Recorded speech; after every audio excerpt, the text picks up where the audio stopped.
এবার বিশ্বকাপে একটি দলকে ভয় পাচ্ছেন মেসি। সেই দলের বিপক্ষে কোনো ম্যাচে মুখোমুখি হতে চান না এই ইতিহাসের খেলোয়াড়।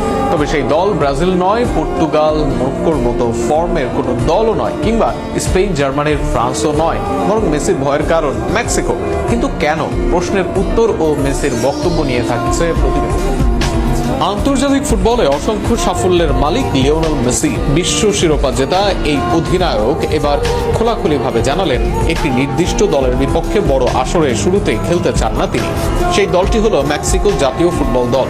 সাবেক সতীর্থ ও বর্তমানে টিগ্রেস UANL এর গোলরক্ষক নাহুয়েল গুজম্যান এর সঙ্গে এক আলাপে মেসি ফিরে যান কাতারে অনুষ্ঠিত 2022 ফিফা বিশ্বকাপের স্মৃতিতে। সেই আসরে গ্রুপ পর্বে মেক্সিকোর বিপক্ষে ম্যাচটি ছিল আর্জেন্টিনার জন্য টিকে থাকার লড়াই।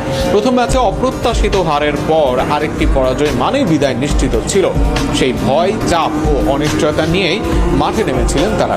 মেসির ভাষায়, সত্যি বলতে ভয় নিয়েই খেলতে হয়েছিল। যদিও শেষ পর্যন্ত 2-0 গোলে জয় পায় আর্জেন্টিনা, তবুও ম্যাচটির মানসিক চাপ এখনো ভোলেননি অধিনায়ক।